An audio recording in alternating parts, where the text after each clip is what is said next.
নোয়াখালী সদর উপজেলায় ডাকাতির প্রস্তুতিকালে আন্তঃজেলা ডাকাত দলের ৩ সদস্যকে গ্রেপ্তার করেছে পুলিশ।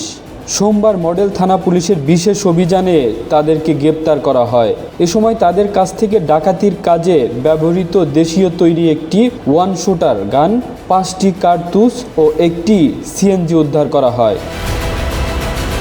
বুধবার বিকেলে সুদারাম মডেল থানায় একটি প্রেস কনফারেন্সে বিষয়টি নিশ্চিত করেন অতিরিক্ত পুলিশ সুপার মুরতাহিন বিল্লাহ।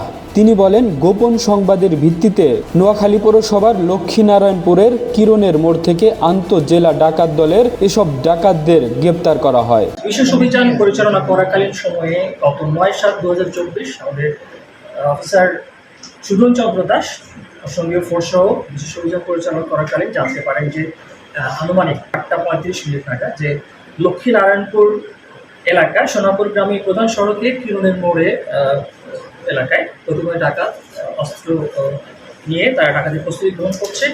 সেই প্রেক্ষিতে আইনগত ব্যবস্থা গ্রহণের জন্য আমাদের অফিসার ফোর্স সেখানে যায় এবং পুলিশের উপস্থিতি টের পেয়ে তারা পালিয়ে যাওয়ার চেষ্টা করে এবং তখন